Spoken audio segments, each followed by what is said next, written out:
Bismillahirrahmanirrahim. Assalamualaikum warahmatullahi wabarakatuh. Alhamdulillahilladzi arsala rasulahu bil huda wa dinil haqq liyuzhirahu 'alad dini kullihi walau karihal musyrikun. Wassalatu wassalamu ala asyrafil anbiya'i wal mursalin sayyidina wa maulana Muhammadin wa ala alihi wa sahbihi ajmain. Amma ba'd. Para pendengar, para pencinta ilmu yang dirahmati Allah Subhanahu wa Ta'ala. Pertama-tama, alhamdulillah, kita panjatkan kehadirat Allah Subhanahu wa Ta'ala atas segala nikmat dan karunia yang dianugerahkannya kepada kita sekalian, hingga pada pagi hari ini kita dalam keadaan sehat walafiat. Selanjutnya, para pencinta ilmu yang dirahmati Allah Subhanahu wa Ta'ala. Untuk mengisi sarapan pagi kita pada hari ini, Rabu 26 Agustus 2020, saya ingin menyampaikan tentang menghayati bulan Muharram dengan melaksanakan ibadah puasa. Para pendengar, para pencinta ilmu yang dirahmati Allah Subhanahu wa Ta'ala. Peristiwa-peristiwa alam dan sejarah ini dikemukakan di dalam berbagai peristiwa. Menjadi kenangan, menjadi pengetahuan, dan menjadi pelajaran bagi kita semua, terutama kaum muslimin. Para pendengar, para pencinta ilmu yang dirahmati Allah Subhanahu wa Ta'ala. Peristiwa yang terjadi pada tanggal 10 Muharram, yang nanti akan dikemukakan beberapa hal yang berkaitan dengan itu. Yang di dalamnya mengandung kenangan, mengandung sesuatu yang bermakna.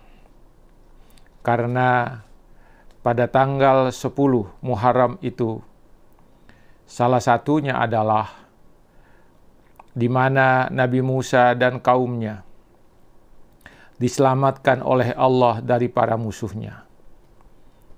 Oleh karena itulah maka pada hari Asyura, pada tanggal 10 Muharram itu, Musa telah melakukan puasa sebagai tanda syukur atas nikmat Allah Subhanahu wa Ta'ala. Dan puasa pada masa itu menjadi sebuah kewajiban.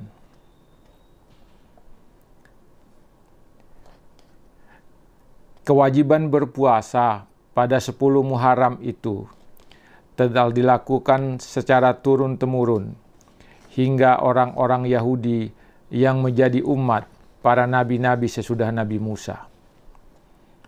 Orang-orang Quraisy pada masa jahiliyah itu juga melakukan puasa sehari pada hari Asyura itu.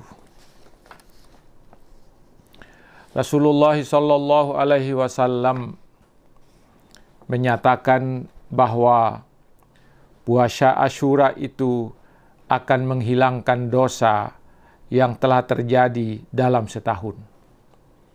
Jadi, puasa sehari pada hari Asyura itu sebenarnya menghapuskan semua dosa yang terjadi pada tahun itu.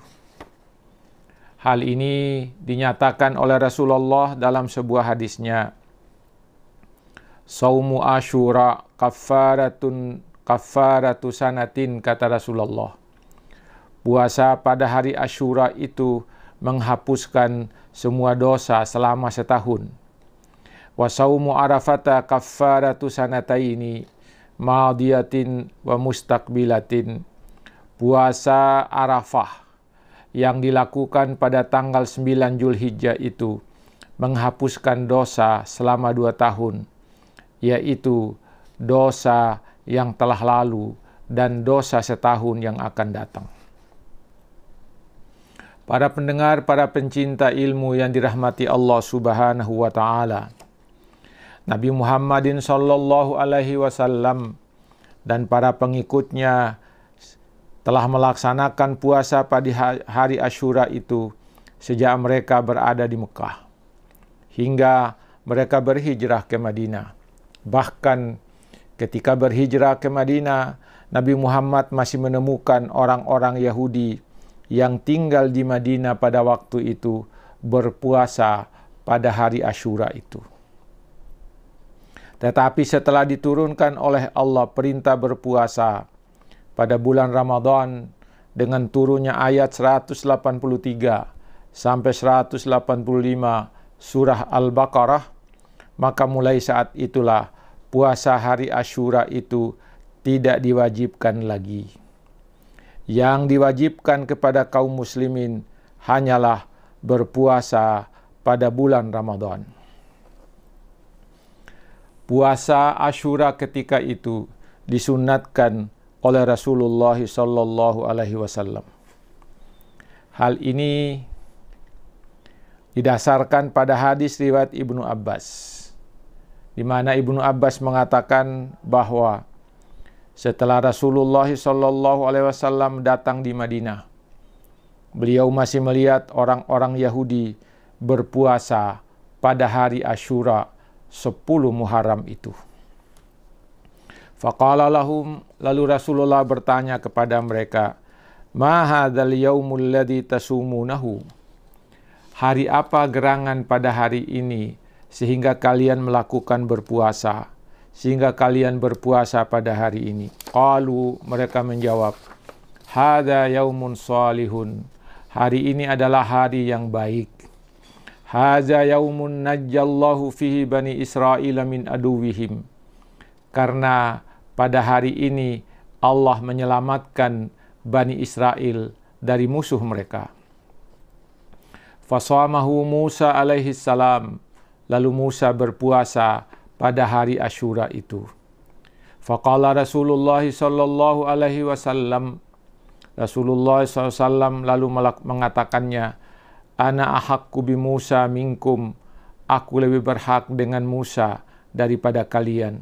Fasamahu Rasulullah sallallahu alaihi wasallam. Lalu Nabi pun berpuasa pada hari Asyura itu. Wa amara bisaumihi. Lalu beliau memerintahkan kepada kaum muslimin untuk berpuasa pada hari itu. Hadis riwayat Ahmad. Para pendengar, para pencinta ilmu yang dirahmati Allah Subhanahu wa taala. Tentang puasa sunnah pada hari Asyura itu, ada sekian banyak hadis Rasulullah yang menyebutkan tentang hal itu. Semua hadis itu pada intinya menyatakan bahwa Rasulullah memerintahkan kepada kaum muslimin untuk berpuasa sunnah pada hari itu. Rasulullah menambahkan agar puasa yang dilakukan oleh kaum muslimin berbeda dengan puasa yang dilakukan oleh orang-orang Yahudi. Maka Rasulullah memerintahkan kaum muslimin untuk berpuasa sunnah selama 3 hari, yaitu pada tanggal 9 Muharram, 10 dan 11 Muharram. Hal ini dinyatakan oleh Rasulullah dalam sebuah hadisnya yang berasal juga dari Ibnu Abbas. Ibnu Abbas berkata, sesungguhnya Rasulullah sallallahu alaihi wasallam telah bersabda, "Sumu yauma Asyura," berpuasalah pada hari Asyura. "Wa khalifu fihil yahud," berbedalah kalian itu dengan orang Yahudi dalam hal berpuasa itu. "Sumu qablahu yauman," berpuasalah kalian sehari sebelum 10 Asyura itu, berarti tanggal 9 Asyura. Kemudian berpuasalah pada tanggal 10 Asyura Muharram, au ba'dahu yauman, atau sehari sesudahnya. Inilah permintaan Rasulullah sallallahu alaihi wasallam. Para pendengar, para pencinta ilmu yang dirahmati Allah Subhanahu wa taala. Begitu besar pahala puasa sunnah itu.